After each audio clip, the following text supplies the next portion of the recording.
Hello everybody and welcome back to Newegg TV. I'm Steve and today I'm going to do an overview on this dual band Wi-Fi bridge from Edimax. This is the CV-7438nDM.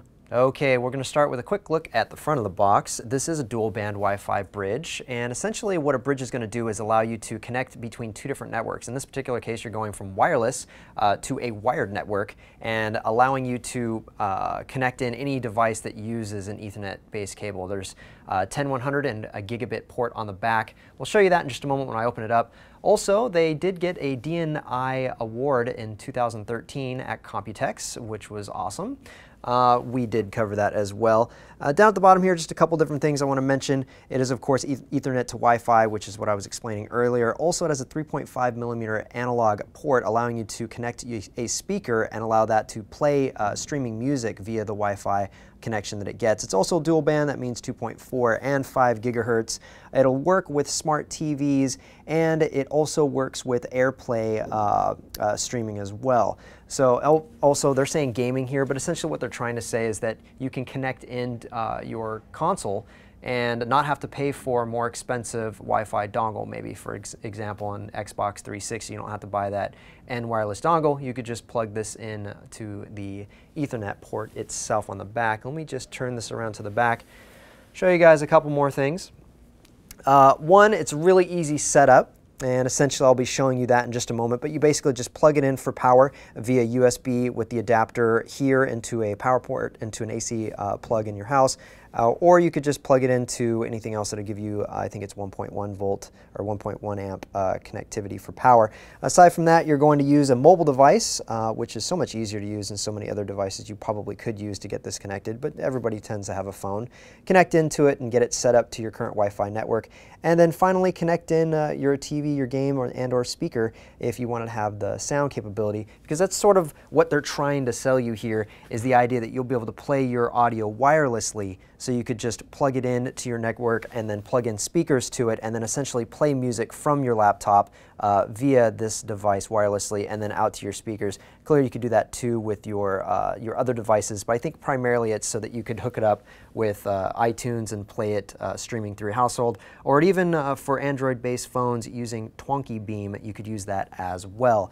I'm going to turn this to the side and just talk a little bit about some of the specifications and features. So it is, of course, IEEE 802.11a, b, g, and n wireless networking standards for up to 300 megabits per second. That is, of course, 2.4 and the 5 gigahertz bands. So it's probably a 2x2 in terms of connectivity for throughput. And that is, of course, max theoretical throughput. Aside from that, we are looking at a 1 gigabit Ethernet port as well as a 100 megabit per second Ethernet port, two separate ports actually on the back, as well as a 3.5mm audio jack. We're going to take a closer look at that, but if you want to see anything else, you can just take a look here below. Here's all the goods that come inside the box. I'm going to start with some of the paperwork. They do provide for you this little access card here, giving you information such as the MAC addresses for the wireless as well as the Ethernet. So that way you could set this up to get specific IP addresses should you so see fit. Serial number there, as well as the username and password and the IP address you could connect to. Or you could just go directly to that particular name. I think that says Edimax CV, is that what that says? So tiny on the monitor. Edimax CV.setup. You can just go straight to that. That's helpful to have. Then they also provide for you a little pamphlet in multiple languages, basically just saying that the quick installation guide is on the CD, being that they're also providing it for you in paper. Here's the actual quick start guide. I'm just going to lower that a little bit and just go through a couple of the pages to give you an idea of what you're actually looking for in here. So there's a couple color printed pages there for illustrations, help you guys get set up, as well as probably some troubleshooting there as well. Then they do provide for you the CD, giving you the user manual as well as a multi-language quick installation guide on digital format, probably probably in terms of PDF. So then they also provide for you Ethernet cable. And I did mention earlier that this was using 1.1 amp, it's actually 1.2 amp in terms of power. And then of course you have a micro USB on one side and standard USB on the other. You plug it into a computer on the USB side, or you can plug it into this adapter, giving yourself a little bit of juice and powering the device. Speaking of the device, onto it. Providing a little bit of plastic covering for protection. And you can see it's actually kind of a strange shape, almost a horn shape. It made me believe at first that there was actually a speaker here, just because it kind of looks like that. Doesn't seem like that it is, though. It's just the shape that they use. And I'll just go over the connectivity here on the back as well as the buttons. Starting here, we have the on-off switch as well as that micro USB port for power, the 100 megabit per second connection as well as the gigabit per second connection here for Ethernet ports. And that's your 3.5 millimeter audio plug. You'll be able to plug that in to give sound from wireless via the speakers and into your room.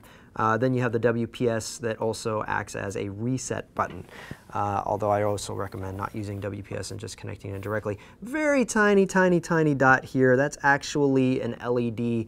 LED will shine red or white, and different codes for different things. Basically, it's either on, connecting, or on and ready to connect, things of that sort. But let's go ahead and connect it and take a look at the UI.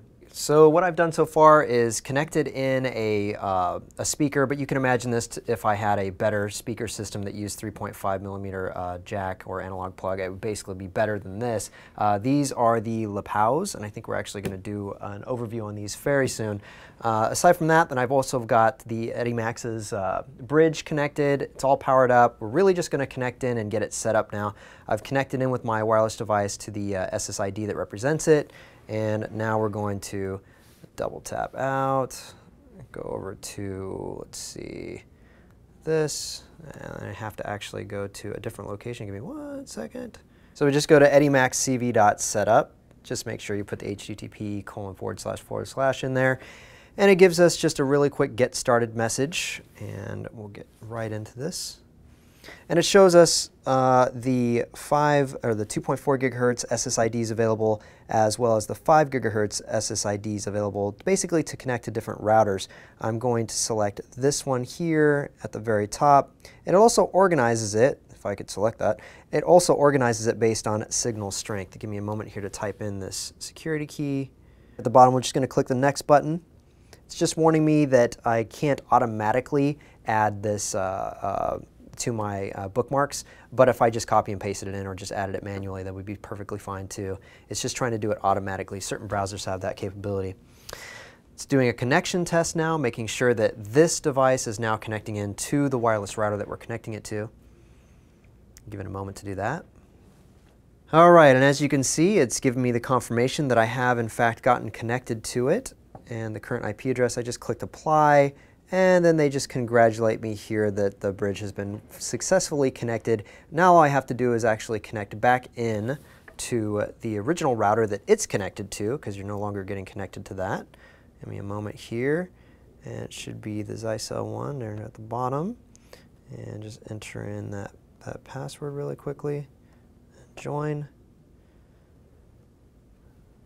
See, now I've connected into that wireless network. So here I am back at the podcast. I just have to drag up from the bottom, and then I can select how I want it to play.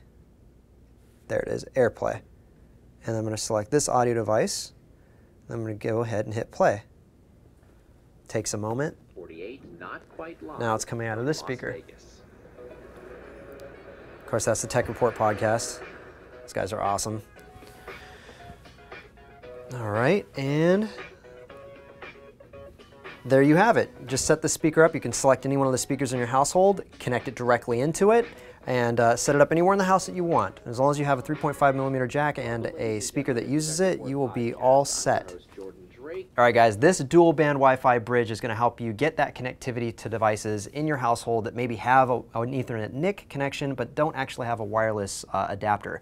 Then you can just plug this in with the additional benefit of having a 3.5 millimeter plug to get that extra audio connection if you wanted to stream into different parts of the household. Well, that being said, I want to thank you guys so much for watching, and it's going to wrap up this overview. If you liked what you saw today, don't forget to click the like button, and if you haven't already done so, click subscribe to any of our various YouTube channels, and we'll see you soon.